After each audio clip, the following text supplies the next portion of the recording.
സുരേഷ് ചേട്ടാ, ആളാവാൻ വരരുത് എന്റെ അടുത്ത്. ഇല്ല, ഞാൻ ആളാവാൻ വരുന്നില്ല. ഒരു ചെറിയ ഇന്റർവ്യൂ തരോ? ഏതാ വെള്ളമില്ലാത്ത പഞ്ചായത്ത് ഏതാണ്? ആളാവാൻ വരരുത്. From day one. ആ ഡേ വൺ ഇന്നാണ്. ഇന്ന് നമ്മൾ സുരേഷ് ചേട്ടനെ ഇന്റർവ്യൂ എടുക്കുകയാണ്. എന്തായാലും പ്ലേ ചെയ്യാം. Till now. ഇംഗ്ലീഷടാ. ഇതൊക്കെ കേൾക്കുന്ന സംഘികൾക്ക് രോമാഞ്ചം ഉണ്ടാവും അല്ലേ? ഇംഗ്ലീഷ് അറിയോ? അപ്പൊ പതിൽ ചൊല്ലടാ. ആൻഡ് പോസ്റ്റ് 4-ാം തീയതി റിസൾട്ട് വരുമ്പോ പോസ്റ്റ് ആവാൻ സാധ്യത കൂടുതലാണ് അല്ലേ സുരേഷ് ചേട്ടാ? June 4th. ജൂൺ 4-ാം തീയതി റിസൾട്ട് വരുമ്പോ എന്തായിരിക്കും റിസൾട്ട് എന്ന് നമ്മൾ മലയാളികൾക്ക് എല്ലാവർക്കും അറിയാം. എന്തായാലും സുരേഷ് ചേട്ടാ, എത്ര ആയിട്ടുണ്ട് പോളിംഗ് തൃശ്ശൂര്? എത്രയായി ഇപ്പം? എത്രയായിരുന്നു ഞങ്ങളോടാ ചോദിക്കുന്നത്? നിങ്ങളല്ല അവിടുത്തെ സ്ഥാനാർത്ഥി, അതൊക്കെ നിങ്ങൾ മനസ്സിലാക്കണ്ടേ? മനസ്സിലായോ? തൃശ്ശൂർ എത്ര? എല്ലാം കൂടി തൃശ്ശൂർ എത്രയായെന്ന് നമ്മൾ പറഞ്ഞു കൊടുക്കേണ്ട അവസ്ഥയാണോ? 75.3 തൃശ്ശൂര്. ആ വിലയിരുത്തൽ തന്നെയാണ് ആത്മവിശ്വാസം കൂട്ടുന്നത്. ആ വിലയിരുത്തൽ തന്നെയാണ് ആത്മവിശ്വാസം കൂട്ടുന്നത്. എന്ത് പോളിംഗ് കൂടിയതോ കുറഞ്ഞതോ? സുരേഷ് ചേട്ടാ, നിങ്ങൾ ഏത് പാർട്ടിയുടെ ചിഹ്നത്തിലാണ് മത്സരിച്ചത് എന്ന് കൂടി ഒന്ന് ചിന്തിക്കണ്ടേ അല്ലേ?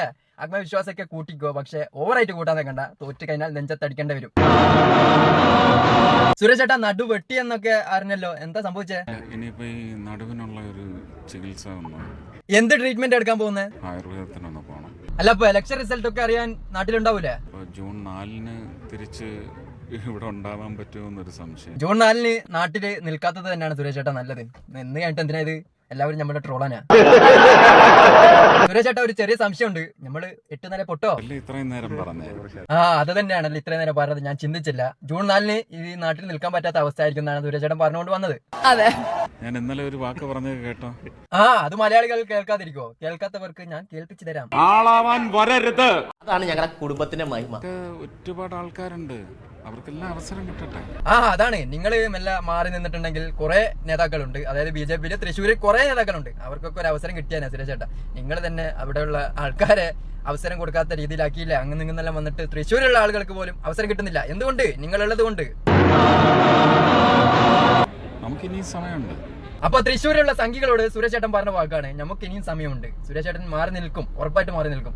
തൃശ്ശൂരിലുള്ള സംഘികൾക്ക് തീർച്ചയായിട്ടും അവസരമുണ്ട്. അതാണ് സുരേഷ് ചേട്ടൻ പറഞ്ഞുകൊണ്ട് വന്നത്. അതുപോലെ പ്രവർത്തിച്ചാ പോരാ.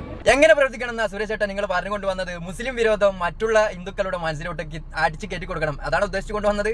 അങ്ങനെയൊന്നും ഒരിക്കലും ചിന്തിക്കില്ലേ? നിങ്ങൾ നോർത്ത് ഇന്ത്യയിലൊക്കെ ചെയ്യുന്നത് കാണുമ്പോൾ അതേപോലെയാണ് കേരളത്തിലുള്ള ജനങ്ങൾ നിങ്ങളെ പറ്റി ധരിച്ചു വെച്ചിട്ടുള്ളത്. ഞങ്ങൾക്കൊരു ഉളുപ്പില്ല. അപ്പൊ അതില്ലാതാക്കേണ്ട ചുമതല നിങ്ങളെ പോലെയുള്ള നേതാക്കൾക്കാണ്. അതില്ലാതാക്കാൻ നിങ്ങൾ എത്ര ശ്രമിച്ചിട്ടും കാര്യമില്ല. നോർത്ത് ഇന്ത്യൻ ബംഗാളികൾ ചാണകത്തിൽ നിന്ന ആൾക്കാർ നിങ്ങളെ ഒന്നുമല്ലാത്ത കോലത്തിലാക്കിയിട്ടുണ്ട് കേരളത്തിൽ. ഇത്ര കാലം നിങ്ങൾ ഇങ്ങനെ കളിക്കുന്നത്, എന്നിട്ട് ഒരു സീറ്റ് കിട്ടാത്തതിന്റെ കാരണം എന്താ?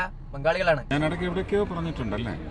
നിങ്ങൾ ഇതിന്റെ ഇടയ്ക്ക് എവിടെയോ പറഞ്ഞിട്ടുണ്ട്, എനിക്ക് അടുത്ത ജന്മത്തിൽ ബ്രാഹ്മണനായിട്ട് തന്നെ ജനിക്കണം എന്ന്. അതെന്തിനാ ഇങ്ങനെ ഇടയ്ക്കിടയ്ക്ക് ജനങ്ങളെ ഓർമ്മിപ്പിക്കുന്നത്? അവിശ്വാസികളോട് ഒട്ടും സ്നേഹമില്ല എന്ന് തന്നെ ചങ്കൂറ്റത്തോടെ പറയും. സുരേഷ് ചേട്ടാ, ഏതെങ്കിലും ഒരു സാഹചര്യത്തിൽ നിങ്ങൾ ജയിച്ച് നിങ്ങൾ എത്ര വകുപ്പ് കൺട്രോൾ ചെയ്യും? 5 വകുപ്പുകൾ ഞാൻ നോട്ട് വിട്ട് വെച്ചിട്ടുണ്ട്. എല്ലാവരും ജയിച്ചു കഴിഞ്ഞാൽ ഏതെങ്കിലും ഒരു വകുപ്പാണ് ടാർഗറ്റ് ചെയ്യുന്നത്. സുരേഷ് ചേട്ടൻ ഭയങ്കരമായിട്ടുള്ള ആളാണ്. ഞാൻ പണ്ടേ പറഞ്ഞതാണ്, സുരേഷ് ചേട്ടൻ ഭയങ്കരമായ ആള്. 5 വകുപ്പ് കൺട്രോൾ ചെയ്യുന്ന പറയുന്നത് അല്ലേ? 5 വകുപ്പുകൾ സുരേഷ് ചേട്ടൻ ഒന്ന് വ്യക്തമായിട്ട് വിവരിക്കണം, വിവരിച്ചേ പറ്റുള്ളൂ. മന്ത്രിക്കും മേലെയുള്ള ഒരു പവർ എനിക്ക് ഡിസ്പെൻസ് ചെയ്യാൻ. അപ്പോ സുരേഷ് ചേട്ടൻ വിവരിച്ചു കഴിഞ്ഞു. മന്ത്രിക്കും മുകളിലുള്ള ഒരു പവറാണ് സുരേഷ് ചേട്ടൻ ആഗ്രഹിക്കുന്നത്. ആഗ്രഹിച്ചിട്ട് അത് കിട്ടണമെങ്കിൽ തൃശ്ശൂരിൽ ജയിക്കണം. ഇപ്പൊ തന്നെ തൃശ്ശൂരിലുള്ള ആൾക്കാരൊക്കെ വിധി എഴുതി പെട്ടിയിലാക്കിയിട്ടുണ്ട്. അത് പൊട്ടിക്കുമ്പോൾ എന്തായിരിക്കും സ്ഥിതി എന്ന് എനിക്ക് പറയാൻ പറ്റില്ല. അപ്പൊ ഇതാണ് നമ്മുടെ ഇന്നത്തെ വീഡിയോ. ഇതൊരു നല്ല വീഡിയോ ആയിട്ട് നമുക്ക് വീണ്ടും കാണാം. ബൈ.